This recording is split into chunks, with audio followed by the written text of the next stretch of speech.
एक सोवियत सैनिक ने अपना चेहरा एक टांग से ढक लिया। जर्मन सैनिकों ने शवों पर अंधाधुंध गोलियां चलाईं ताकि कोई भी जीवित न बच सके। सौभाग्य से वो अधिकारी गोलियों की उस बौछार से बच गया। जर्मन सैनिकों के हटने के बाद वो खुद को संभाल नहीं पाया और उल्टी करने लगा। अधिकारी धीरे धीरे शवों के ढेर से रेंगते हुए बाहर निकला। तभी उसने देखा कि थोड़ी ही दूरी पर 2 जर्मन अधिकारी खड़े हैं। उसने शवों के बीच से एक राइफल उठाई और गहरी सांस ली। जैसे ही वो ट्रिगर दबाने वाला था, पीछे से एक आवाज आई।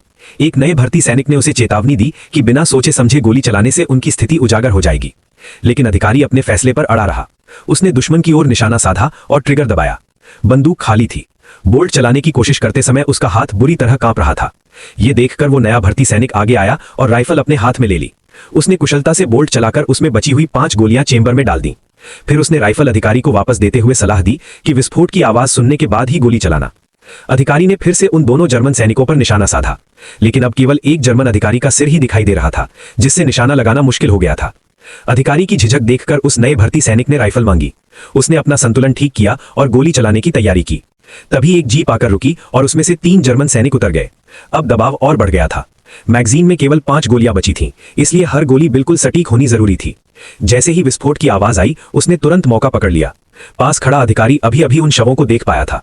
प्रतिक्रिया देने से पहले ही वो ढेर हो गया। उसके पास खड़े 2 सैनिकों को कुछ समझ ही नहीं आया। भर्ती सैनिक ने शांत रहकर फिर गोली चलाई। एक जर्मन सैनिक सतर्क होकर जमीन पर गिर पड़ा, लेकिन जैसे ही वो अपना ग्रेनेड उठाने लगा, वो भी मारा गया।